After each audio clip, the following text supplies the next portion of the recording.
Good morning, good evening, good afternoon, whatever time zone you're living in, it's time for Sumud. All about humanity, so this right here for everyone. Uplift, amplify, empower everyone. Good morning, good evening, good afternoon, whatever time zone you're living in, it's time for Sumud. On this episode of the Sumud podcast, we uplift, empower, and amplify Palestinian-American Tariq Habash. Tariq is a former political appointee in the Biden administration, where he served as a policy advisor in the Department of Education and worked to overhaul a broken student loan system. However, Tariq became the first political appointee to resign in protest of the Biden administration's policy towards Palestinians. He is now the co-founder and director of A New Policy, an organization dedicated to aligning U.S. foreign policy on Palestine and Israel with American values of liberty, equality, democracy, and human rights. And we are your hosts, Hasan and Zeina Ashrawi. Please don't forget to subscribe to our podcast wherever you watch or listen, and follow us on social media, either at Sumud Pod or at Sumud Podcast. Tariq, welcome. Thanks so much for having me, Ed. Thanks, Zeina. It's our pleasure. Thank you for taking the time out. We know you're busy. I mean, you're starting this new organization, which we'll get into a little bit later. Very exciting. Would love to learn more about that. I just wanted to really start, as we were researching you, just your identity as a Palestinian, right? Growing up, what area did you grow up in? I grew up in Southwest Ohio in a small town in between Cincinnati and Dayton. You may have heard of it. It's called Middletown, Ohio. And the reason you may have heard of it is because it's the same hometown that J.D. Vance grew up in. So Hillbilly Elegy took place in my hometown. We went to the same high school. He's a little bit older than me, but I know a lot of the same people he knows. We had a lot of the same teachers throughout high school. So it's a very small world. And to also have seen your, childhood community be portrayed in a very different way than you experienced it is always fascinating, because you get to see someone else's lens on the world. But for me, I'd grown up in a predominantly blue collar town. It's a steel town. And for me, it was really family centric. I had some family in the area, but being Palestinian, your family is really spread across the diaspora. And being able to spend time with whatever family was close to me was extremely important.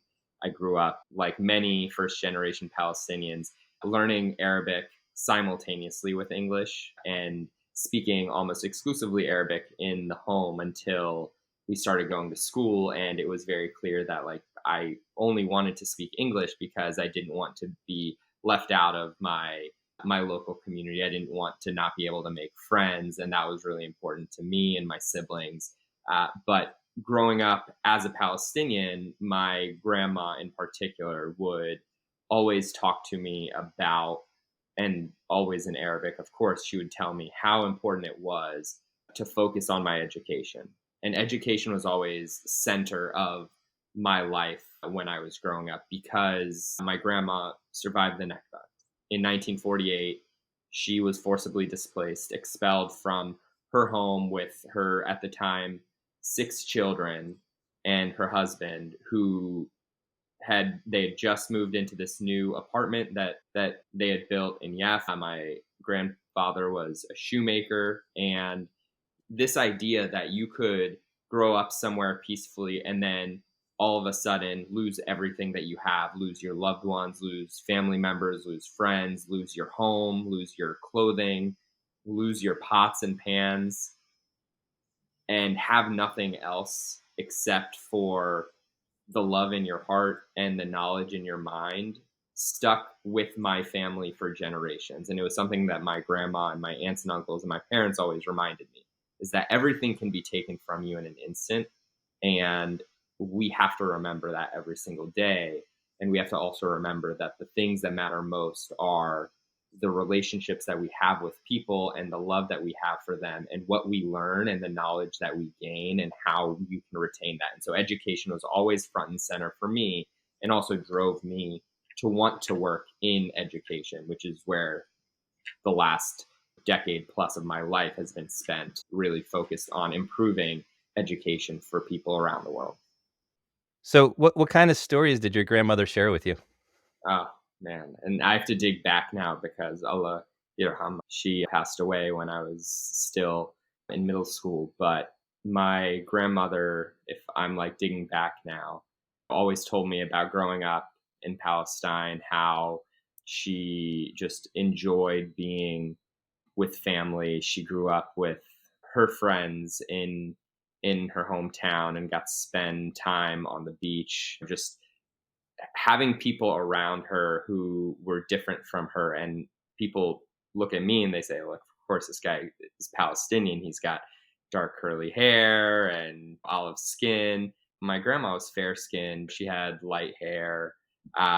And people don't always realize this, but Palestinians are extremely diverse. We don't all look the same. We certainly don't all think the same. And that's part of the beauty of being Palestinian, right? Is that we can all disagree. We can all be different. We can be our own people. And when you grow up here in the United States, that diversity is a value, right? We always talk about how living in the United States is a melting pot, and there's all this like diversity that is really incredible because you get to learn about people's lived experiences. I often remember the stories that I would hear from my family, from my grandma, from my aunts, that they had similar experiences in Palestine before the Nakba, before things changed so rapidly. And so that was always kind of what I remembered going back to some of the stories from my childhood. Did you face any discrimination obviously in Ohio, did you face any discrimination as you were growing up? The name, the look, the family?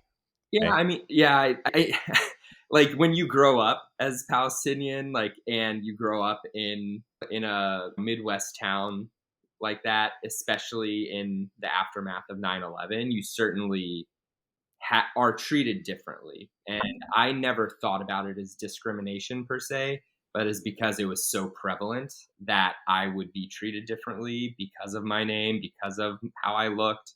Back then, I had really short hair and big glasses. I was super nerdy. I was this kid with a backpack that had all the books in it. So I was hunched over and I was one of the smallest kids in the class. Like my friends to this day will still tell you about how ridiculous it was that I would walk faster than anyone else with all like this backpack that was like doubling my own weight just because I was trying to get to wherever I was going. But I also remember people being very inclusive at the same time, despite whatever discrimination or mistreatment or hate that I received. And to be clear, like that existed and it existed frequently. There were a lot of people who were extremely welcoming, extremely supportive and inclusive of me as an individual and did not treat me differently because of my identity. And that was always important for me as I approached education, as I approached different spaces, to make sure that everyone always felt included, to make sure that people didn't feel like they were being treated differently because of their identity. And that was something that I grew into over time. That was something that really took some time to really understand both why there was like this disparate treatment by my peers, by my teachers. Yeah, no, Tara, I'm actually really intrigued because I do have kids of my own who are now in high school. And so this experience of, and I'm an immigrant, I'm not well, I was exiled, but I wasn't born and raised here. And it's always interesting for me to see the dynamics of having been born and raised here, and how the experiences are and how we talk about Palestine in general. Were you as vocal on Palestine growing up? I know a lot of my friends and family that were here tended to say they're either from the Middle East or not talk about Palestine in such a forward way. Were you, and that's not a fault, but what was that something that you utilized for your own self-preservation, or were you quite open about your identity? And really quick talk, just so you know, Zane and I went to college together and we always got in trouble because of speaking out. So hence the question, probably. Yeah, that's a great question. I think it was a mix. My parents were definitely very forward leaning. My father in particular, he would even talk to the teachers about where we were from. They would ask questions. We would even like suggest like, hey, like it's important to educate people in the school about where our family comes from. If you guys are ever interested, we would love to speak to the class and tell them about Palestine. Tell them about our family's story. And that was very early on in my life. And after 9/11 and the types of like actual hate and discrimination that you would receive as an Arab, and just frankly the sheer ignorance of not even knowing what Palestine is and saying, oh, you're from Afghanistan, you're from Pakistan, and I mean, even to this day, sometimes people ask you, "Oh, where are you from?" "I'm Palestinian. I'm from Palestine." "Oh, Pakistan." Like, they're obviously very different countries. They're very different places. They don't speak the same languages. Despite that, I think like the lack of knowledge and the lack of understanding leads to real problems. And when I started to receive a lot of that pushback, um, post 9/11, that hate that I experienced, particularly because while Middletown was fairly diverse, there were very few Arabs in the school district, in the entire city. And so a lot of that hate and vitriol was directed towards me and my family.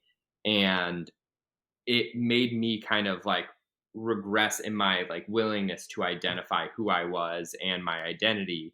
And that's something that I think I had to learn over time. That is not the right response. It certainly wasn't the right response for me. But as self preservation, I think that was something that I did experience, and that was my path. But over time, I realized, especially as I grew up, as I got to my high school years, it was something that I was very open about, would even start writing about in classes and in college.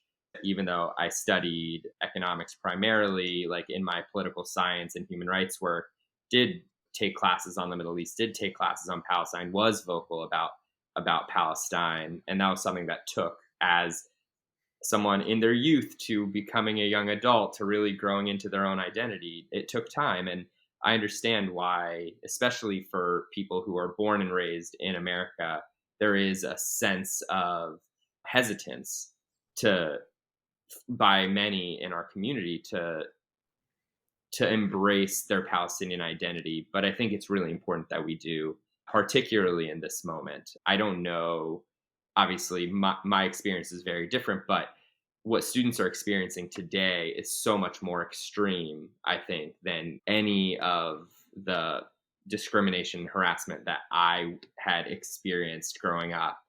And because it is so focused on Palestine, it is even more inspiring and more impressive that these students are standing so firm in their identity and in their belief for what is right, given everything that has happened. So, Were you ever worried, though, speaking up for Palestine or writing about Palestine in college would hurt your probability of getting a job, for example, in the government? no, I don't think so. I did have a professor who like gave me some advice, for better or worse. I looked up to this person. He was a really great advisor to me, and he said, "Listen, like you are you're a good writer.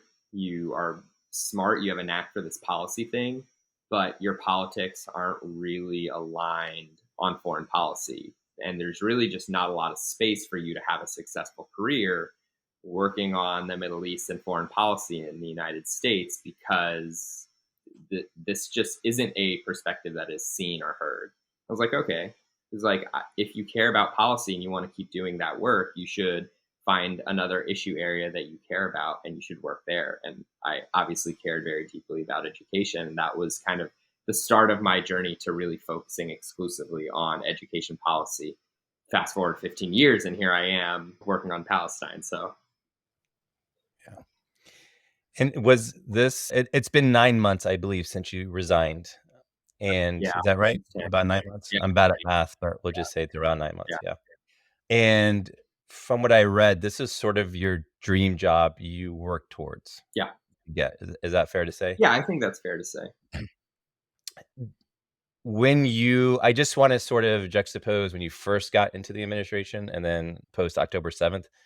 What was your energy like? What was the vibes, if you will, or the team building activities kind of thing? What was it like there? Yeah, that's a great question. So I guess like let's start before the actual joining of the administration, because that doesn't just happen. There's a lot of work that went into it beforehand. And that was while I was simultaneously working at a nonprofit research and advocacy organization on student debt and consumer protection issues. And that work that we had been doing, that I was leading, led to an opportunity where I could plug in with the campaign. And this was really early on, could have been any campaign at the time. And I had already given policy recommendations and advice to numerous other campaigns during the primary. I was not necessarily like a Joe Biden person, but I'd been in Democratic politics. I'd volunteered, I'd door knocked, I'd phone banked, I had donated to candidates for numerous cycles before throughout my adult life, and even volunteered for state races as well. So this was something that for me as an adult, I was kind of always ingrained in Democratic politics, and having worked on consumer protection issues, having worked in like the adjacent Elizabeth Warren worlds, like that was kind of my first like access point to possibly working in whatever administration that came up. When it was clear that Joe Biden was going to be the person, for me it was like, okay, not my first choice, not my third choice, but it's the Democratic nominee. We've had 4 years of Trump. It has been extremely dangerous. It has not been positive for our communities collectively or individually, frankly. And like, we need to do something to have better opportunities. At the same time, on the issues that I was directly working on, Betsy DeVos undermined the entire integrity of our education system. It was essentially like regulatory capture by the worst actors in education and student loans. And I had an opportunity to fix that. And so where I had control, I wanted to be able to make the biggest impact and the biggest effects on our educational system. And that's what I did. And I was able to volunteer for the campaign and help coordinate dozens of researchers and academics and experts to write dozens and dozens of different policy memos that would get handed over to the transition. And because of that work, the transition actually reached out to me pretty early on. They said, we want to find a place for you in the administration. You know what you're doing. You get this stuff. You're committed to this work. You're committed to a Democratic administration. Biden wins, we want you to be there. I was like, great, like, let's figure out what this could look like. And I was supposed to start day 1, but I'm Palestinian. My clearance took a little bit longer. I think I started on like day 11.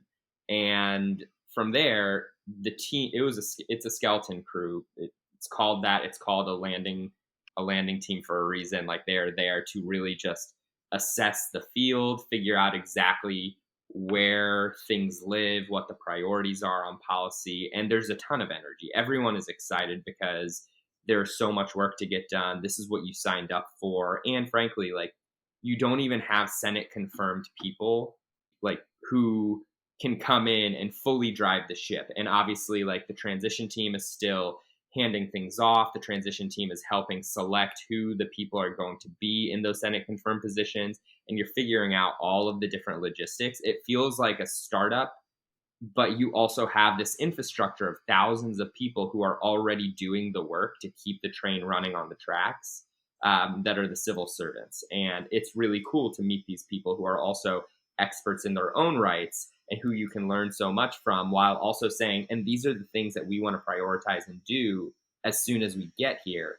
And then just like figuring out how that works, because there's so much energy, and there are some people who frankly need to be wet blankets because you're trying to do way too much and way too fast of a time frame. And it's just a really exciting experience that I feel like I learned so much because of it.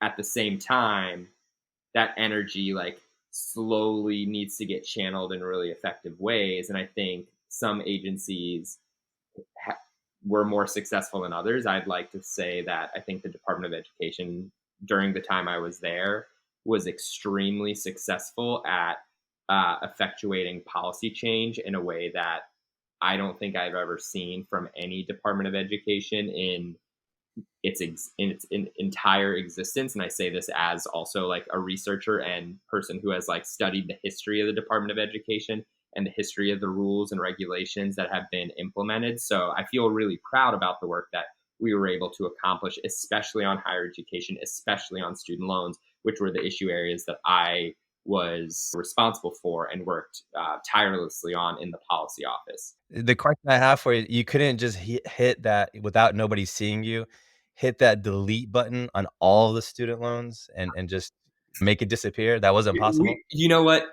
So this is actually something that I really want to hit on because yes, absolutely. Like I was also I was one of the people who was there literally to cancel student loans, right? Like that, like my organization that I helped found back in 2018, one of our priorities was fixing a broken student loan system. That was literally like our mantra. How do we find out where it is broken and how do we fix that? And part of that was through all of the mechanisms and laws that already exist. And then part of it was also, okay, and now let's also use the regulatory environment to make the system work better. But given everything that had happened, given the growth, given how big the abuses were by the student loan companies, and also, frankly, the impact that the pandemic had, there was a clear need to cancel a lot more student loans, especially for people who had been ripped off by their schools, people who had never completed their education, people who had worked in public service for decades and didn't get the relief that they were entitled to under the law. And so there were so many problems that you literally should have just pressed a button. We talked about that. There was authority under the emergency powers of the national emergency where the secretary had really broad discretion. And instead of just automating it, and this was a conversation we had repeatedly with lawyers for a year and a half, both White House counsel and Department of Education counsel, we had to make sure that we followed the law. It was so important that we followed the law, even if it was to the detriment of millions of Americans who continue to suffer with that debt. Then we were not going to be able to like fix the system appropriately. And so we did everything we could to make sure we followed every inch of the letter of the law. And then what happened? Republicans used the entire legal infrastructure to take it to the Supreme Court and allow the Supreme Court to make a ruling not based on the law, but based on politics. And so match that up with what's happening now in Gaza, where you literally are watching thousands of civilians get slaughtered by American weapons and by American tax dollars through an extremist regime that continues to withhold critical humanitarian aid, violating US law, violating international law. And we're putting out NSM 20, like actual national security memorandas that are saying, we don't know if they're fully violating the law, is the most insane, hypocritical, backwards thing that I've ever seen. And that is like the frustrating thing for me. And this was something that post October 7th was very clear from conversations that we would have as political appointees. Like I was privy to access that normal government officials don't have because I was a representative of the political apparatus. I could go and talk with the White House. We sat down with National Security Council, who would talk to us about what was happening and what the policy approach was going to be with respect to Palestine and Israel. And it was very clear that like the actual legal obligations that we have as the United States government were not being followed. And I think we've seen that bear out in the testimonies from now resignees like Halar Aret and Stacey Gilbert, who saw this firsthand within State Department. We even heard Josh Paul say this back when he resigned too, that there was no appetite, there was no willingness to actually engage in dialogue about what we should be doing, what we can be doing to limit the harm, to limit the casualties. And when you see that and you have spent years trying to fight with the legal system to actually make Americans' lives better, and seeing how trying to stick to the law so closely was like used against us, and now here you're actually making people's lives like substantively worse because you're ignoring the law. That's really it's too hard to actually like balance this, because it means that the reason that you want to follow the law so bad is because you want to constrain yourself, and the reason you're ignoring the law on the other side is because you don't care about the ramifications of what is happening. And that means that you don't care about Palestinians or their lives. So, thought if I may backtrack a little bit, I was actually a DNC delegate for Bernie during the time of the primary. So I have a different back end knowledge of the situation. I know that the Biden administration at the time was extremely hostile to the Palestinians, particularly didn't even admit that there is an occupation, among other things. Of course, they didn't even take back the returning of the embassy to Jerusalem, which Trump had already done, moved the embassy to Jerusalem. And it seemed to me from the very beginning that there was no interest absolutely on the Palestine issue. I mean, that was definitely a given. Of course, he's a self-proclaimed Zionist for decades. But specifically, to go back slightly on the student loan issue, right? I think I heard from your answer that it was the Republicans who kind of took it into the political side. But why, in your opinion, did we not see the Biden administration actually help more on the education aspect? Because that is something that he ran on. And closer to the election is when we saw more movement and sort of public display, or we're going to do this for as it relates to student loans. But why is it that for 3 years, very little had been done, or maybe behind the scenes? I would love to know your perspective on the behind the scenes and the outward direction of that. Yeah, absolutely. Yeah, so behind the scenes, there was a lot happening. I don't want to say that there wasn't a lot happening. We could have certainly done more, and I think the politics and the legal framework really constrained us. It was not necessarily the approach that I would have taken to create an application in particular for the relief that he had campaigned on, which was at least $10,000 for all student loan borrowers. It would not have been it was not my recommendation to create a requirement that people self-certify that they earn below a certain threshold, which limited our ability to automate the relief, which allowed for an opportunity for Republicans and specifically the Missouri Attorney General to file a lawsuit on behalf of the student loan company that is affiliated with the state, which led to ultimately the Supreme Court decision, which was based on politics and not based on like an actual legal analysis of what the secretary could and could not do. All that being said, even if you give an extremely generous read of the administration in that scenario, which I think that, to your point, the president could have done more, he could have leaned heavier into it, he could have made it more broadly accessible for more Americans with student debt.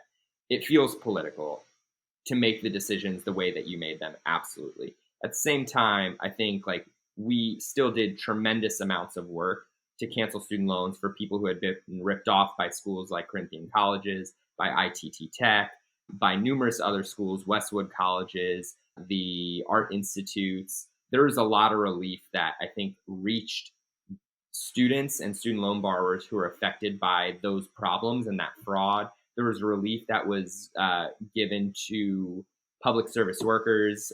This is one of the ones that I think has been most impactful because, frankly, that law was created back in 2007 and the department had never actually implemented it properly, to the point that the companies that it contracted with were not actually telling borrowers the right information about what they needed to do to be able to access that relief. And the problems were so widespread that we created a waiver process so that anyone who would have had eligibility based on their employment, despite any of the other rules, could get a waiver to count the months that they worked in public service so that they could access that. And this isn't just, professors at universities. This is police officers and firefighters and nurses and teachers at schools and counselors and government workers at the local level and state level and federal level. These are people who serve in our military. These are people across the spectrum of American workforce that should be eligible for this relief. And at the same time that was happening, we also created an automation for individuals who have disabilities. So there's this rule that says if you're totally and permanently disabled, you can get your student loans canceled. It is really broad reaching, but it wasn't automated. And we have, through Social Security Administration, a ton of information about people who are receiving disability benefits because they are totally disabled. And you could tie that data together and then essentially just say, okay, these are all the people that have student loans that are also on this list. you just wipe those out. You don't have to ask them, who are already suffering because they're totally and permanently disabled, to be able to get this relief. So we're doing it for you. And we were able to achieve relief for, I think in that scenario, over 350,000 student loan borrowers for public service loan forgiveness. That waiver has now created relief for over 1 million student loan borrowers. Like, there's still a lot more work to do, and there's a lot more that we should be doing to alleviate that burden, especially as we continue to see it mount, especially as we continue to see people getting forced back into repayment.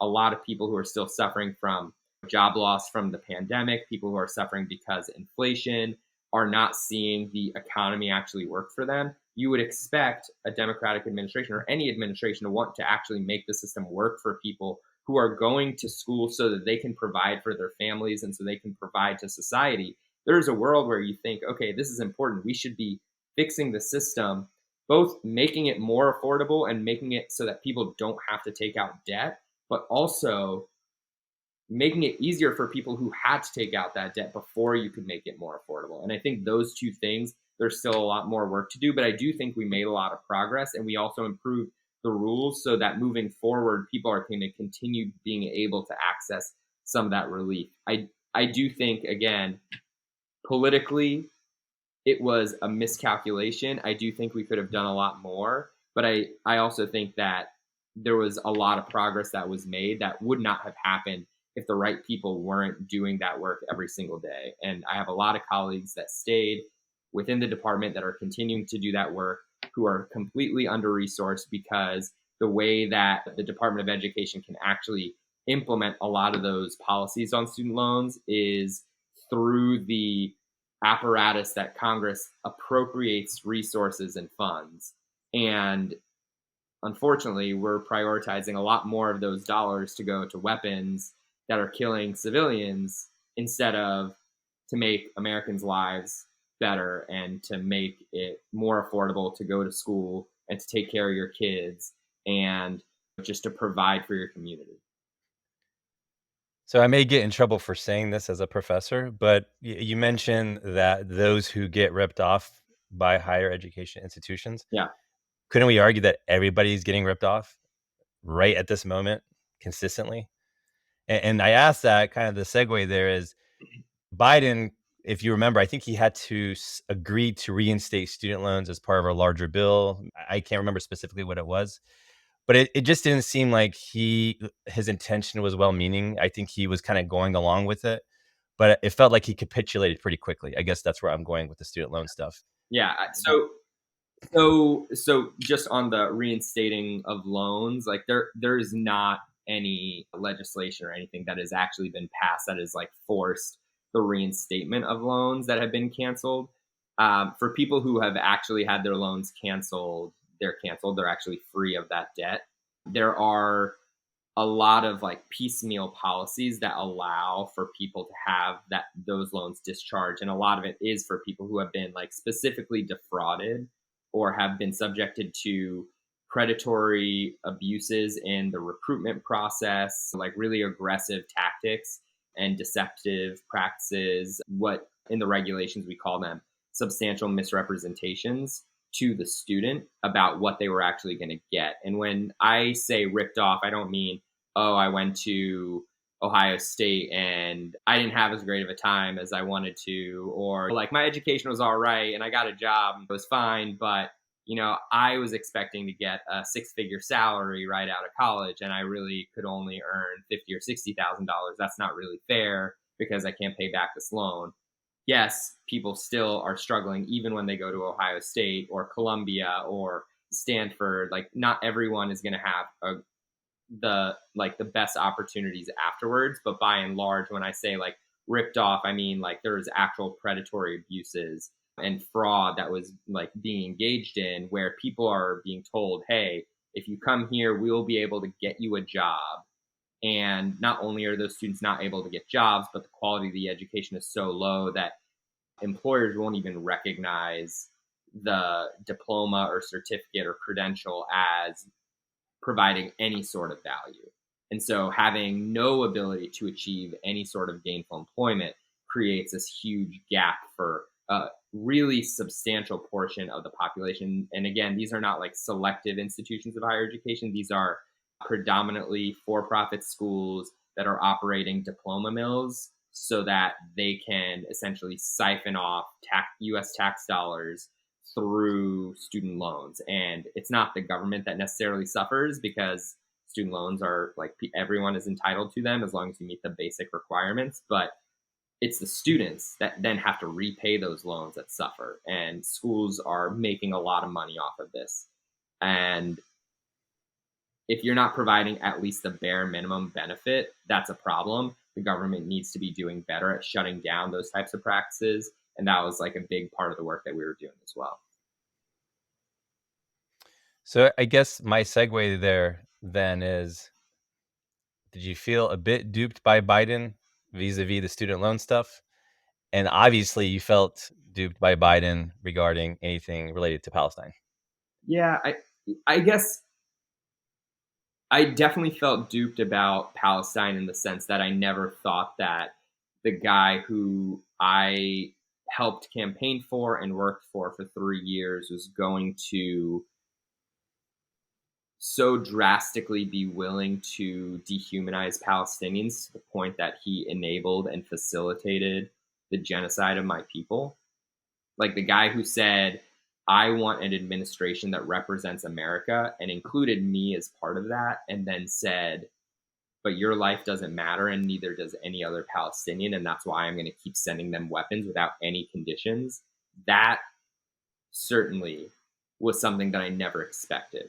And for that reason, like, yes, I do feel duped.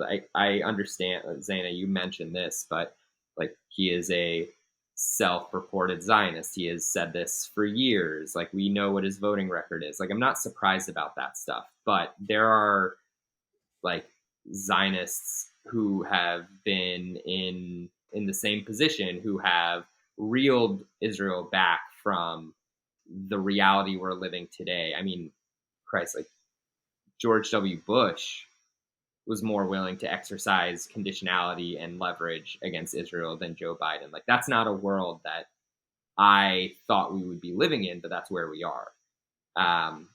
And I believe in our government, and I believe in our institutions enough that you don't have to agree with even like the person making the decisions on everything to still be able to do good and important work.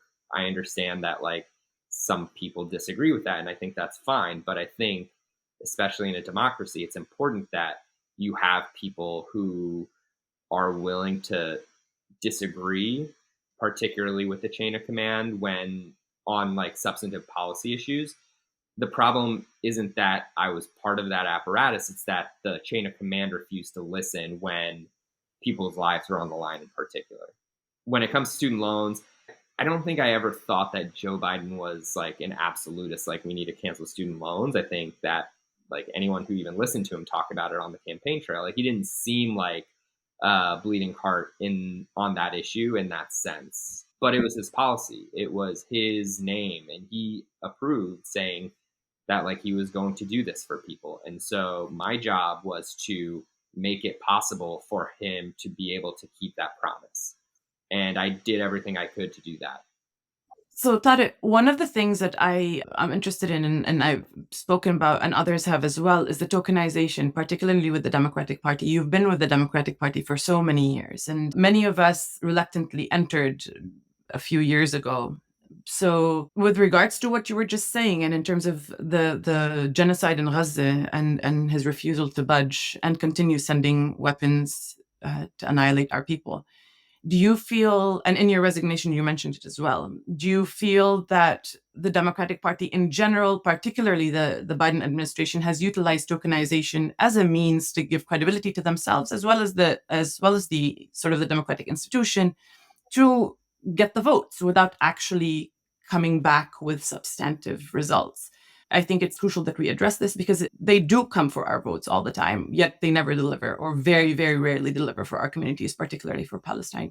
Do you feel tokenization is a big part of it for the Democratic Party in general and for the Biden administration? Yes, absolutely. But I also think that it is because they believe that they don't have to give our community anything. in their mind, they can say, look, Trump is worse.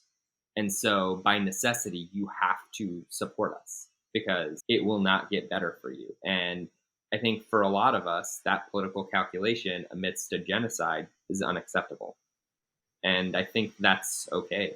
Like, I think it's also okay for people to see Trump as an existential threat and say, it does not make sense for me to sit out this election or to vote a different way because not only is my community suffering, but other communities will also equally suffer if Trump wins. And so it's difficult, but there's absolutely a miscalculation by the Democratic Party to only like include us when they need our vote every 2 or 4 years and say, look, you're part of our community. And like you said, to tokenize us. I think that's a miscalculation, but I also think it means that our community has an obligation to communicate why that's wrong and to show that there's actually a lot more political power within our constituency and that we can't be ignored now or in the future. So you mentioned in one of your interviews, which I thought was so powerful. You said 75 years ago, but at this point it's been 76 years ago. Your family walked east instead of south towards God. And I have to ask, and I really have to wonder, was that kind of going through your mind in the days or weeks after October 7th? Every day. Every day? Yeah. Every day. Every day I would think about what my life would be like if that decision was different. And to be clear, like we did have some family that went toward Gaza. Like I have some like distant relatives in Gaza. Like that's so hard to imagine because not only the last year of genocide, but 16 years of blockade and siege on Gaza. And like the repeated war after war after war and violence after violence after violence. Like I probably would not be alive if my family walked south. I certainly wouldn't be in the United States. I wouldn't have this opportunity to make a difference in the world, to make people's lives better because of the circumstances that I'm in. And that weighed very heavily because I did stay in government for weeks as we continued to watch the genocide unfold, as we continued to see thousands of civilians be killed, children be massacred, hospitals be invaded. Like you watch that and you think that could be me, that could be me. And then you pair that with looking at the list of names of individuals who've been killed. And like I said earlier, I grew up in Southwest Ohio. Like I didn't meet another Tariq until high school, I think. I probably before the last like 2-3 years I knew enough Tariqs like I could count them on my hands. To see dozens of Tariqs have been killed by our weapons, like how dehumanizing is that? How it is impossible to separate that from me having been part of a representative of the political reality that we are creating. And yeah, I thought about that every day.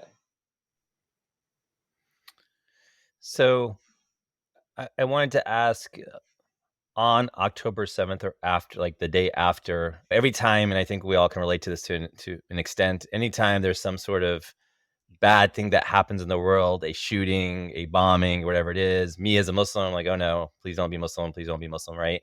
In this case, you're within the government, and these are my words, not your words, but I believe you're surrounded by Zionists, and you're that lone Palestinian person in that situation, obviously within that department. Did you feel like you had to like hide, or that people were giving you dirty looks or anything like that? I didn't feel like I had to hide. I actually felt like it was extremely important to emphasize caution, to emphasize what could happen if we didn't use our positions as like the United States government, as political appointees in particular, to actually frame what was happening in a historical context, in decades of oppression, those are conversations that I would have. It was important that we not make rash statements, especially as a Department of Education, because what I was told was, you are a policy advisor in education. You work on education. You don't work on foreign policy. In the same way that we don't expect Blinken to tell us how to run education. We can't tell him how to run foreign policy, but we still put out a statement.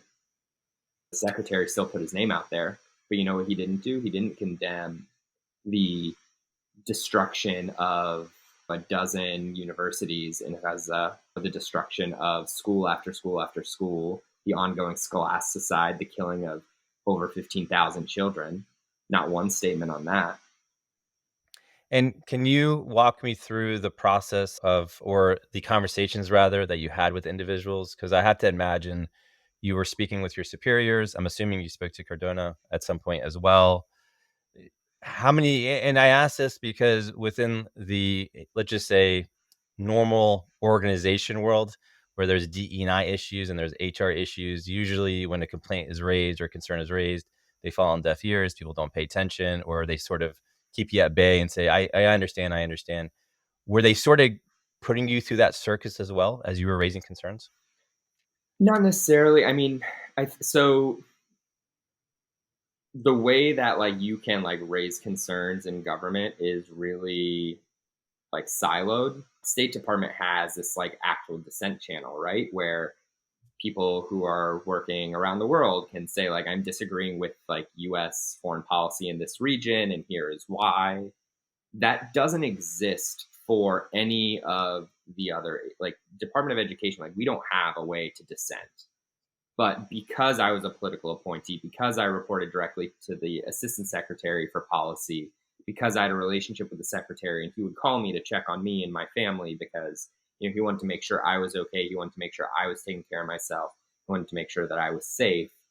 Like, I had a unique ability to say, like, we have to say more. We have to do more. We have to raise concerns. I would talk to my boss, the assistant secretary, and like, I talked about this a little bit, but one day, I think this was right after the bombing of the first hospital. I think it was maybe a week in, and the report was from the Washington Post, is like, Israel bombs hospital, and then that title got like retracted within 20 minutes, and then there were reports that this was a backfiring rocket, and there was a lot of like haze, like we didn't know exactly what was happening, and I was like this is what happened. Like, they bombed the hospital, and we're okay with this. We're not going to say anything. We're not going to like call the White House and be like, you guys have to stop this. And like, I'm in tears. I'm like, I don't know if I can be here if we can't even stop bombing hospitals. What are we doing? I care about the work that we're doing. I want to still do this. I think I'm making a difference in people's lives, but we're bombing hospitals. We're allowing hospitals to get bombed. This is an obvious, like, this is too far. And the response I got was, we value you. We want you to be here. Please don't make any rash decisions. There's nothing that we can do about this.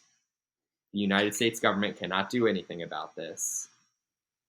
And take a few days to take care of yourself and rest, because we need you to be able to, like, we need you to take care of yourself, but we also need you to do your work. You just literally read off the HR checklist of what they have to say. Just FYI. I didn't know that. Yeah, but no sub. And talk about complete dehumanization and removal of the actual context and pure sort of lies. Yeah. Phone call can Not to end mention, this, like, right? Like I was at the Department of Education when like Shireen was assassinated. Like, let's talk about this for a second. Like, there was no willingness to actually talk about the fact that an American citizen and journalist was killed by a foreign government. But the same type of, this is what happened. No, this happened. This happened. Like, this is the Hasbara playbook that we've seen over and over and over again. And Palestinians know this playbook, right? Like, we know that they try and confuse and conflate and make excuses, and to the point that no one cares about it anymore. And this was happening before my eyes in real time as I'm on the phone crying, and I'm saying, like, we can't allow this to happen, and getting responses that, like, well, we don't know yet. I'm like, I think we know. What was that? You seem like a very pragmatic individual and very organized and structured. That, as one who often would have a game plan, what was the final straw here for you to say, you know what, this is it? Did you? I mean, did you speak to your family as well?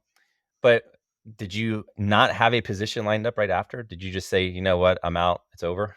Yeah, I like talked with my family. I took a lot of steps because, when I was in the process of resigning and figuring out what I was going to do, I wanted to like actually plan out like what my future looked like. You have no idea. It's a huge, like for me, it felt like a huge risk, but it also felt like there was no other option. I had to do this. And I had conversations with people who I trusted in government who tried to encourage me to stay because it's really hard for our community to get these types of positions. We've worked for years and years to to have people who can actually talk about these issues. And for me, it was like, well, what's the point of having this position if they don't listen to me?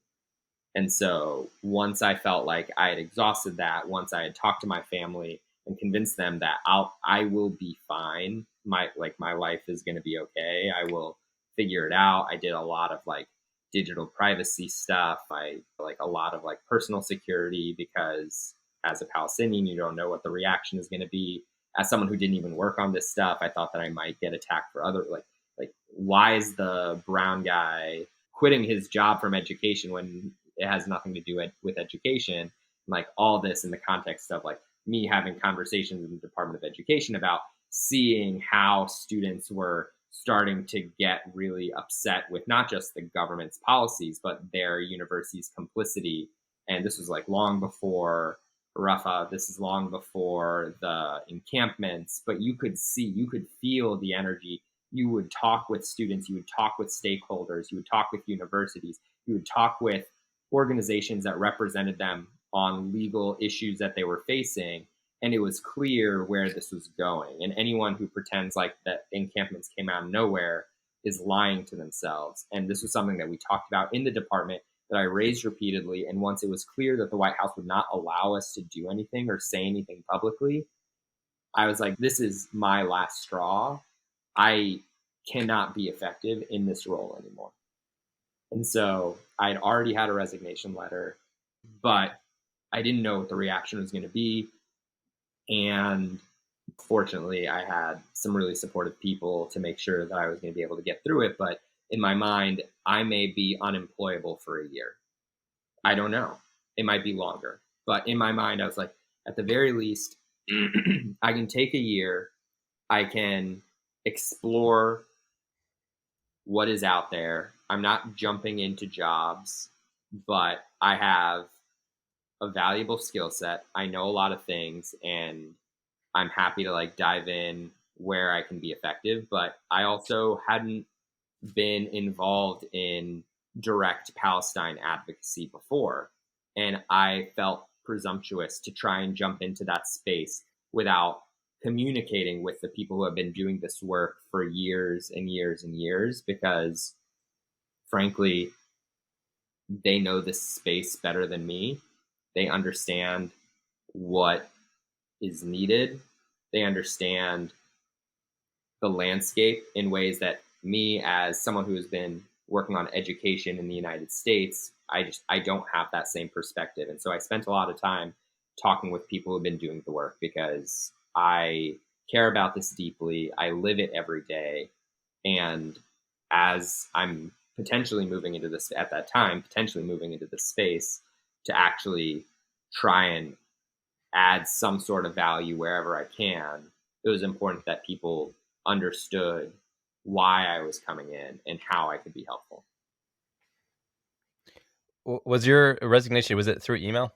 No, I handed it to the secretary. Okay.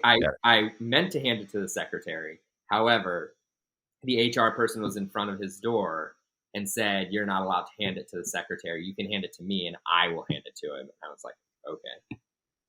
So the secretary got it. He read it. But it was actually very funny that they're like, you're not allowed to hand the resignation to the secretary who you talk to a lot. Like, okay. Yeah, that's a bit odd. Yeah. Well, your resignation letter obviously was powerful the way you wrote it. But what I loved, just the geeky side, is you actually gave citations as well, and you gave evidence. The first version was like 5 pages and had like 60 citations. I cut it down substantially. Got it. And what was the secretary's response when he received it? Was there a conversation immediately after? Yeah, there was. We sat down. It was me, him, and his chief of staff. We sat down for over an hour and just talked. He said, like, what could we be doing more of? What do you feel like we aren't doing enough of? And I told him, I was very blunt. We talked about what was happening on college campuses. We talked about the dangers of weaponizing the Office for Civil Rights and Title VI, which is designed to prevent discrimination and is currently being used to attack students who are speaking out in support of an anti-war message, a pro-peace message. That is not anti-Semitic. It's not anti-Semitic to criticize the Israeli government as they slaughter civilians and children. That's not, and if you try to conflate it with anti-Semitism, if you try to conflate criticism of a foreign government with hate, you're also blaming the people who you purportedly are trying to protect. And you're saying like Jewish people are responsible for what the Israeli government is doing. And I can't think of something more anti-Semitic than that. You may not be able to answer this, but I want to ask it pretty direct. Did it seem like the secretary even cared about what you were saying? And was it more of just this passive, yeah, I understand what you're talking about, I'm sorry this is happening? Or did he really feel it? I mean, we're seeing kids being slaughtered across the board. We're seeing hospitals be demolished. Yeah. Just on the human level, did he actually feel it? I mean, did you feel it in the room that he cared? Yeah, I actually do think that he cared. I do think that he wished that something could change. But I also think that he was so focused on self-preservation, like his staffer was about to like roast him in front of the world. Like, which I mean, to be clear, like I didn't. Like I actually said very like positive, generous things of the secretary because I believe them. But at the same time, that is not like I know for a fact that there were probably conversations in the Department of Education about how do you communicate about the fact that this person who is resigning because of U.S. policy towards Israel and Palestine, saying nice things about the secretary, we have to actually say that the secretary is like very pro-Israel. Like that is probably the conversations that were happening in the background of me saying the secretary was empathetic to me because I couldn't work here anymore. And like you could both, like I could definitely feel like him understanding like the humanity and like and having empathy for both me and for the Palestinian people, and also see that he was not like occupied, but thinking about all of the other things that were going to be on his plate. And how did you decide to go public, or did it just happen naturally? I just don't know how that worked out. I planned that out. I had an entire rollout. So I always felt like at the department, we didn't think big enough when we were doing rollouts for our policies. And the comms team never wanted me to get involved in like direct rollout stuff. On policy, you stay in the policy world. And so I kind of wanted to show them that policy people can do comms too. And so I had an entire rollout strategy for my resignation. I had exclusives with newspapers. I had set up interviews with MSNBC and CNN the same night. It was actually exhausting because I literally went from the meeting with the secretary to IT to hand over my remaining tech, went and turned in my badge, and then took a car straight to MSNBC to do the interview. And I found out later, but apparently like I was shaking when I met the producer, and they were like, this guy is going to bomb. He is so nervous. But I was, because I just didn't know what I was doing to my life. Yeah. If I were coaching you there, I would have told you to do a video Yeah. announcement on social media. So, Oh, yeah. so your talking points. Yeah. Yeah, absolutely. And then the counter to that, I would have told you, go for it, be yourself, shake, and have that shake in your voice, because I'm not the professional that Ed is in that field. I think it was very powerful, you leaving, and I think you being you humanized the issue as well. That there is policy that we all see on the outside, but then there are people on the inside who are working, who are also deserving of some space and grace, as I usually say. But And I'll even just like one note on that. There are still people internally who are doing good, like whatever they can to do good things, whether it's like keeping tabs and keeping the record of what is happening so that the world will know what we knew when we knew it. There are people who are on the inside who are trying to communicate with the inspectors general and trying to like file those cases. There are people who continue to use their voices for internal dissent. And I think we just saw an article maybe in the last couple of weeks from a few folks at the Department of Justice, right? Like, this is not going away even internally, and not everyone needs to resign, but we all need to be dissenting however we can. And for me, it just couldn't be on the inside any longer. Yeah. And what was the initial reaction from various groups? Were you attacked at all? Did anybody come after you or say bad things about you online, for example, right off the bat? I mean, a little bit, but it was overwhelmingly more positive. Yeah, I'm not going to say I didn't get attacks. I didn't get hate emails. I purposefully on my social media put my email because I also knew no one knew how to reach me. And so I wanted to make it accessible in case people, news, press, whoever wanted to reach out. But yeah, it was overwhelmingly positive. And I think that's just a function of the world seeing how wrong US policy is. And so even the attacks were muted. And did you get a lot of support immediately from the Arab American community? Yeah, I think I did. Specifically Palestinians, I guess. I'll ask it that way. Yeah, absolutely. I mean, there was even some people who like said like, wow, it took like the Palestinian guy weeks to resign. Like that was the stuff I was saying to myself anyway. Like it didn't bother me because I was already telling myself like, why is it taking so long? Why is it taking so long? Like, you should just do this. It wasn't like I was frozen in time. It was, there are actual process things I needed to get done in order to resign in a way that everyone around me felt safe. And I was willing to sacrifice a couple weeks of resigning before Thanksgiving to right after the new year. That was a personal choice I made. I also wanted to communicate with my colleagues in government. I met with every assistant secretary before I resigned. I sat down with them. I explained what I was doing. I talked to them about why this was the only option for me. They were like, can we get you somewhere else? Like, we can detail you to the State Department. Maybe you can make a difference. Like, that was an actual suggestion from someone, which was crazy to me. But, you know, like I think like people were like in their own way looking out for me. No one knew that I was like gonna resign publicly the way that I resigned.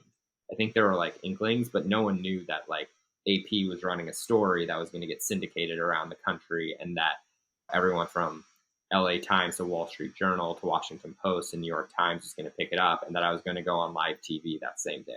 Like, they just didn't know, and I wasn't going to tell them.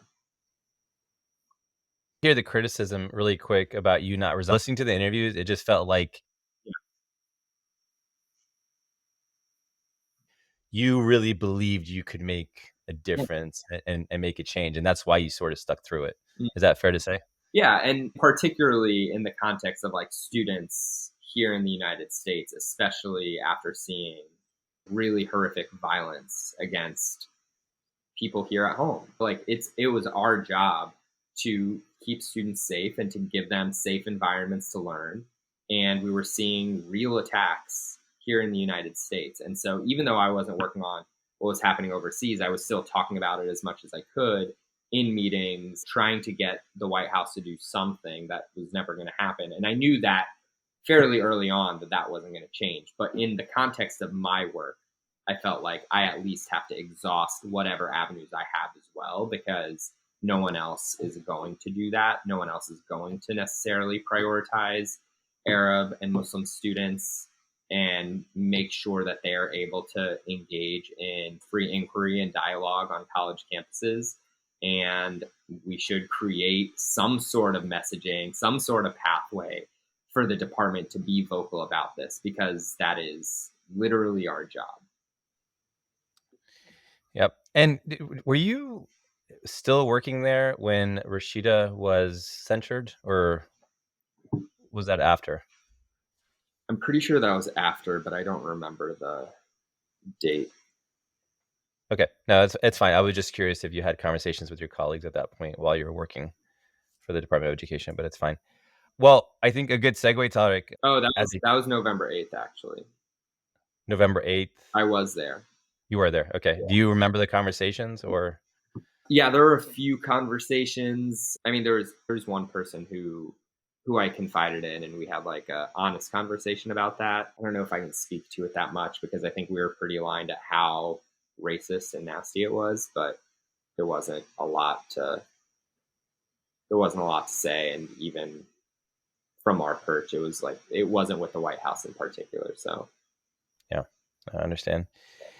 And as a Palestinian, you're a fighter, and you pivot quickly, and you started a new organization. You co-founded, right? And you're now a director as well of ANU Policy. Do you want us to? Yeah. First, I'm just, as the geek here a little bit, I just want to know how you got to that point, what the conversations look like before it actually came to fruition. Yeah, absolutely. So, I mean, like I said, I'd been in government. I had a lot of experience in the policy office. I was leading a lot of like the interagency work that was happening, coordinating with other federal agencies. And because the budget process and budget development lived in my office, I was like focused on a lot of that. So I had a lot of Hill relationships because we worked directly with appropriators. And I wanted to like use some of the experience that I developed and relationships that I'd made over time.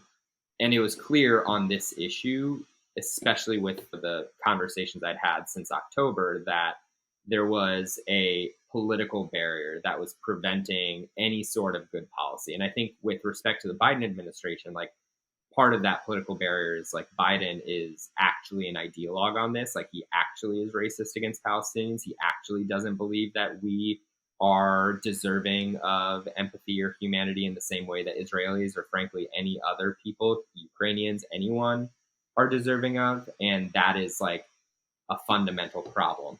I don't think that is the case with the majority of our government. I don't think that's necessarily the case with the majority of our elected officials in Congress. But it is very clear, especially based on the votes that we're seeing, is that there is like an obvious policy problem that we have when it comes to Palestine and Israel, but there is a bigger problem here that is actually like political in nature. There's political barriers that are preventing our elected officials from actually prioritizing our own American interests and aligning our policies with our American values. And I say that like very like specifically because it is not an American value to kill children and to bomb hospitals. And it is not in our national interests on a global stage to do that and to undermine our own credibility in the work we're doing on human rights around the world when you are allowing that to happen with your weapons that you are selling with your tax dollars, when you are not enforcing your own laws. And so like having experienced that within government, it was very clear that like we needed to create something to address the political realities in addition to like being able to move policy forward in a positive way for Palestinians, for Israelis, for Americans. And like I said, I spent a lot of time after I resigned talking with people in the community and understanding like what has been like before October, what was working, what was not working, what are the capacity constraints, what do we need? And there are dozens of incredible think tanks and research organizations and Palestine advocacy organizations and civil rights organizations that all care about this issue. They aren't all primarily or exclusively focused on Palestine, but a lot of them work on Palestine in some way. A lot of them have started working on it more since October 7th. But the amount of like brain strength there is, the amount of like really smart experts and researchers, like we don't need another think tank or another like C3 organization. What was clear was that we need like stronger partnerships. We need to be like more interconnected. We need to be communicating more, but we also need some sort of apparatus that actually addresses the political aspect of this work. And the thing that I think in my conversations with Josh Paul, who resigned from the State Department, who is my co-founder of A New Policy, the conversations that we were having and the conversations we were having with others, it was clear that there wasn't like an exclusive lobbying organization that was focused on Palestine and Israel in a way that in particular focused on our interests as Americans. And the reason that we feel like that's important is because we are Americans. I'm Palestinian American. Josh has been here for a long time. We're he's got a British accent, but he's an American. Like we're here and we're former government officials. Like we took oaths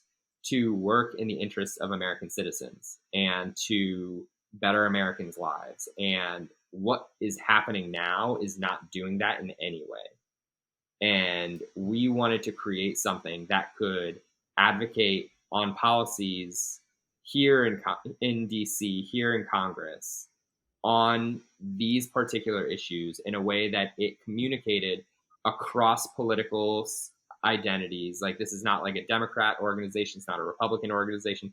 We are bipartisan in that sense. If you are good on these policies, we will support you. We will help move this Overton window of American politics to actually be in our interests and to primarily focus on the work that needs to get done that I think a lot of people know the solutions for, but there hasn't been the political will or political appetite.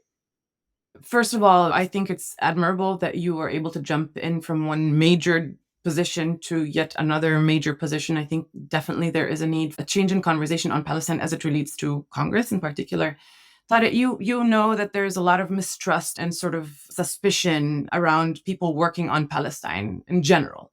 And to me, starting a new PAC to discuss Palestine and work on Palestine should be susceptible to sort of scrutiny and questions just until we get to a position where we can understand where the new policy is going, what the goals are, who the advisors are. My question is, what are those policies? You spoke in general about standing up for Palestinian rights, and that is my main concern as it relates to American law. What are those? What will you be advocating for? Absolutely. I think that's a really good question. And if you go to our website, I'm going to plug it now just so that people know where to go. It's anewpolicy.org. And on our website, we actually have a policies page that outlines at a high level what the major policy positions that we will be advocating for. And obviously, there's going to be a lot of growth of the organization. I can talk a little bit about some of the people who have been advising us. We're still very, very new, but we have really incredible thought leaders. Ambassador to Syria and Algeria, Robert Ford, is going to be joining our board. We're very excited about that. But there's also people in the business community. I think we want to have a diverse board as well that is representative of people who care about this issue and have a lot of really cool experience as well. So in terms of the policies though, because I think that is the crux of your question, Zeina, is I think we have four major buckets of policies. And I think first and foremost, as an organization that cares about American values and American interests, we can't start doing this work, or we can't be effective doing this work if we are not protecting people here at home from laws and policies that actually undermine our ability to engage in organizing, in civil discourse, in political work on Palestine. And so that is probably one of the most important policies, because we have seen laws that actually try and take away organizations tax status if they work on Palestine. We've seen numerous bills in Congress attempt to broaden a definition of anti-Semitism to include the IRA definition, which conflates anti-Semitism with criticisms of the Israeli government, which is extremely dangerous. It undermines our First Amendment rights. It undermines our ability to actually speak about Palestine. And that is obviously extremely dangerous, not just on college campuses, but in workplaces and across different issues. We've seen employers fire people for, just in the last week, organizing a vigil. We saw Microsoft fire multiple employees for that. And so the idea that you would censor American people who want to work on this, if we are unable to actually talk about Palestine, if we're unable to exercise our own individual rights to decide where to spend our own money, these laws that criminalize BDS across over 30 states in the country make it harder for us to actually be able to engage in this type of discourse, to do this type of advocacy. So I think primarily, number one, that is a really important function of the work that we need to be doing. Number two, I think it is really important that we support Palestinian self-determination. We've heard Kamala Harris say Palestinian self-determination. That is a human right under international law, but what does it actually mean? Okay, it is not the purported basic line on supporting a two-state solution if that is not what the Palestinian people want. It's allowing the Palestinian people to determine for themselves what their freedom looks like, whether that manifests itself in a one-state solution, in a two-state solution, in a binational state, in any sort of other design. It is not for us as Americans to tell Palestinians what their self-determination looks like. It is for us to create the space to allow for Palestinians to have the right to determine what their freedom looks like. And we support that, whatever it manifests in. And that's the type of policies that we're looking for. That also means ending the occupation, which is a violation of international law, which continues the oppression that we've seen of the Palestinian people, that has allowed for the continuation of ethnic cleansing of Palestinian lands for generations. That is extremely important for us to be able to actually create space to allow for Palestinian self-determination. Policy number three, which is also really important, is ensuring that we actually use American leverage to actually end the violence and to use conditionality to our financial support to the Israeli government. The reality is that ultimately we have, as a country that provides billions of dollars in support, we have a lot of rules that also apply to that support. We apply these rules to all of our other allies, but for some reason, when it comes to Israel, there are exceptions. We know that in the last year, Israel has been in direct violation of a lot of the laws that apply to the continuation of sending weapons. And if we are not going to end funding to Israel, we have to make sure that we, at a minimum, are aligning our laws so that there is some sort of leverage so that our money and our weapons are not being used in violation of those laws and in violation of international law. And I think finally, when it comes to the settlements as well, I think obviously an expansion of these settlements needs to end, and the fact that these settlements exist is unacceptable. But as a United States government, we should not be allowing for U.S. citizens and U.S. organizations to support the continuation of the expanded settlements. We've seen the Biden administration actually issue sanctions on individuals in Israel who are participating in the settlement expansion. It needs to be broader. And I think it's really important that when we talk about ending the expansion of illegal settlements, which is also, that's U.S. law, settlements should not be expanded. That is state policy, that is not something that should continue. We should also make sure that the organizations and entities that are supporting and financing and facilitating those expansions are subject to U.S. laws as applicable. Yeah, I mean, when we talk about expansion, we kind of ignore the fact that settlements in and of themselves are war crimes. So I think I'm hoping that the new policy would also advocate to explain that settlements in general are a war crime and not just their expansion, because this has been American policy for years. We shouldn't expand settlements, but here we are, right? Palestinians live in Bantustans. Palestinians are now surrounded by settlers by armed settlers and by the military. Yeah. So I think I think those terms are really important. And just to go back to sort of what we talked about initially, the mistrust, etc. Credibility and accountability are also extremely important in those spaces, in Palestinian advocacy spaces, and particularly now. We've seen a lot of gatekeeping in our community, particularly on our issues, using the language that has hurt Palestine and the Palestinian people. And now it's expanded. The Israel's attacks is not just left for Palestine. The idea of Greater Israel is now a serious issue in the conversation that we're speaking about. Who and how will a new policy, who will they be accountable to, and how? Where will the fundraising come from? Who are you accountable to? Which communities will you be seeking? And just give us a little bit more information on what the outreach. Yeah, absolutely. And let me speak a little bit more about the actual organization itself, because it is a lobbying organization primarily, and it has an affiliated PAC. And so two organizations doing two separate functions. The lobbying organization will be an entity that is in Congress, that is advocating on policies, that is tracking what is happening, that is communicating with numerous partner organizations and stakeholders and members of different communities across the country that care about these issues.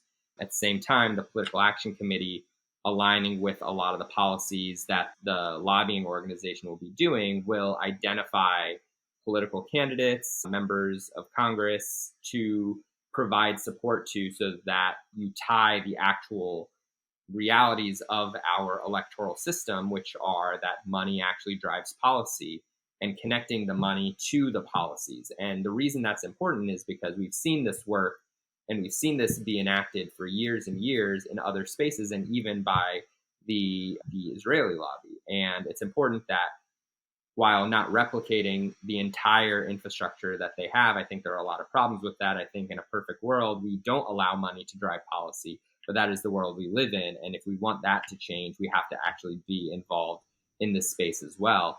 But at the same time, it's really important that we provide a counterbalance to the fact that there are a lot of people that are not ideologically driven when it comes to Israel and Palestine, that are purposefully voting a certain way because there is not any sort of support on the other side. And it's easier for them to just sit on one side where there is a financial incentive, where they won't be opposed, because that is how our political system has operated over a number of years. When it comes to like our fundraising, like we are grassroots. We are not like, we don't have a huge donor. We have, like, some people have provided really like early support, but we are not like accountable to any single person or entity. We are an organization formed by Americans for Americans, and we are accountable to American people who are diverse. This is not just an Arab organization. I am Palestinian, I am Arab, but it is an American organization. It is representative of the Arab and Muslim and Christian and progressive Jewish communities. It's reflective of the Black community and Latino community and Asian community and all the different communities that have increasingly shown that they believe that they need a different policy that reflects their American interests and values when it comes to Palestine and Israel. And I think that is what our primary focus is, elevating the reality that U.S. policy today is completely disconnected from where a growing majority of Americans are on this issue. Yeah, I know there's been a lot of concern about, especially with these organizations that do advocacy and the PAC that you just mentioned, and others on Palestine, etc. I want to hear your thoughts on this. Having someone like Richard Ford, for example, on the board, who has been an ambassador to Syria and Algeria, and knowing that there has been in the past and continue to be sort of a barrier between the conversations that are happening on the ground in Palestine, the conversations that are happening here, including the many advocacy groups and action committees that are focused on Palestine with regards to representation on the issue and the cause. Just to kind of follow up on that, how do we know, and historically, the United States has not been an ally, right? So how do we know that when you do have somebody who is a former ambassador to Syria, given what Syria is going through now and has been going through, And how does that reconcile sort of with the public, first of all? Secondly, will you have Palestinians on the board, Palestinian advisors, Palestinians? I know you said you were going to sort of include everybody in this conversation, but since it is primarily focused on Palestine, are there people already on the board? Are you going to be approaching, and who will you be approaching? Yeah, absolutely. And I can't speak to the entire makeup of the board just yet. Like I said, we're today, I think, 2 weeks old. So publicly speaking, obviously we've been working on this for a few months, but yes, there will be Palestinian representation, of course. Just to be clear, like, I will be part of the organization as well. I am Palestinian. There will be absolutely a voice for Palestinians within the organization. Same time, like, it is important that we recognize the importance of our collective struggle. And I think that's why it's also important that people from a range of communities are represented within our organization. When it comes to Ambassador Robert Ford, I think he's been pretty consistent and vocal about the issue of Palestine as well. I encourage you to read some of his writing. Our organization is focused on U.S. policy towards Palestine and Israel. We are purposeful in being narrowly focused. I fully recognize that the broader region is something that a lot of people care very deeply about. I also know it's extremely complicated. I also know that there are a lot of people who have different views about how to approach the region. And I think it's important for us to have an organization that is exclusively focused on U.S. policy towards Palestine and Israel, because that does not exist. And there are a number of organizations that are focused on different parts of the region, that are focused on the region in its entirety. And we didn't want to be duplicative in that sense. This is great that this is coming about, and I hope to see more and learn more as we go. I think it's early to make a judgment, really, from an outside perspective, so I appreciate you discussing this further. Will you be talking to other advocacy organizations that already exist that are working on policy on the Hill? There's quite a few and have been working for years, not just since the genocide. Mm-hmm. Will there be collaborations with others, and will you be taking heed on their trajectory as well? Absolutely. It's extremely important that we are all working together. I think, like I said, it's really important that, to me in particular, but also just to the organization's success, that we understand both the landscape of organizations and this ecosystem that has existed long before this past year, about the work that is already being done and finding ways to be collaborative. That was feedback that I got from numerous organizations that had said we need to be more coordinated.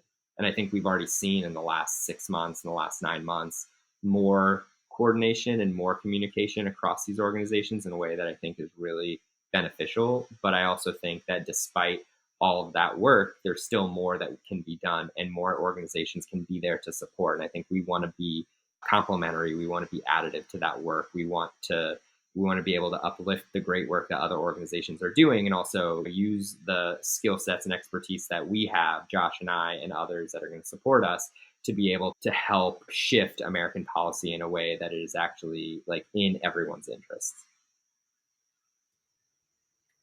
So, yeah, please go. Excellent. I'm really looking forward to seeing what's going to happen. Go ahead, Ed. So no, I was just going to ask sort of the organizational structure here, because I think and we're being biased here. We want to make sure you're at the top, influencing the direction of the organization. Can you talk about that a little bit? Yeah, absolutely. So, like you mentioned, I'm a co-founder. Josh Paul is a co-founder.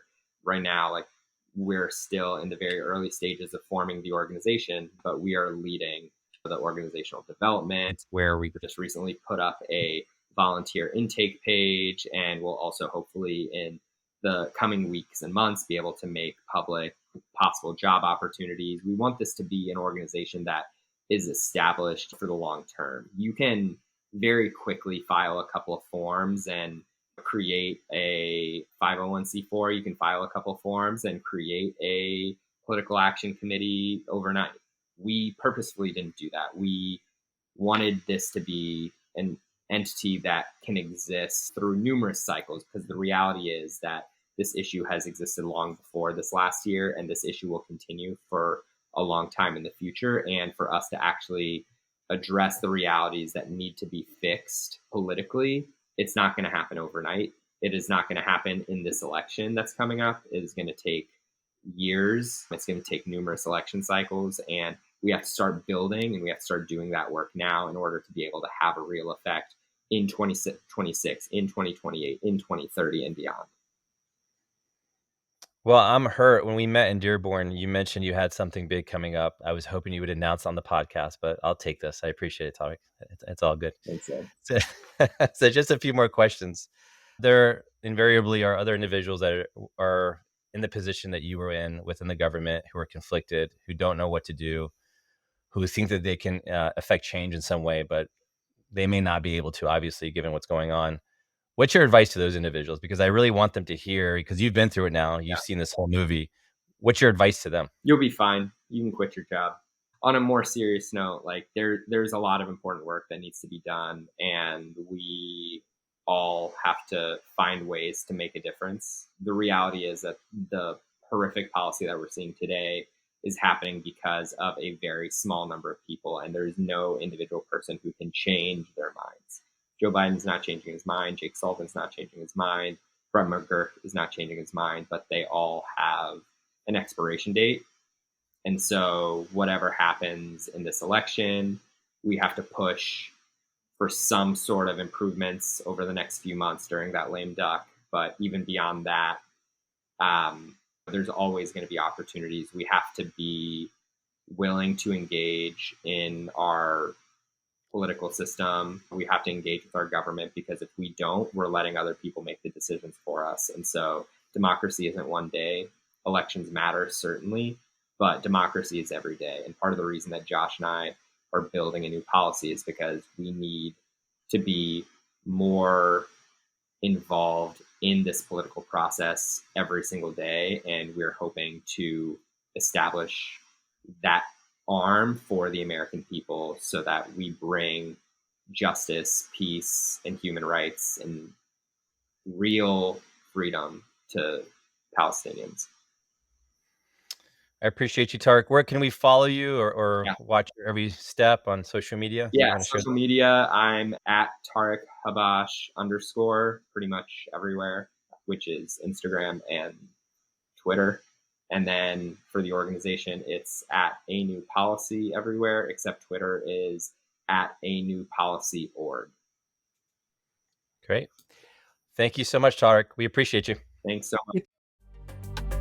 Listen, stay tuned, cause it's time for Sumud.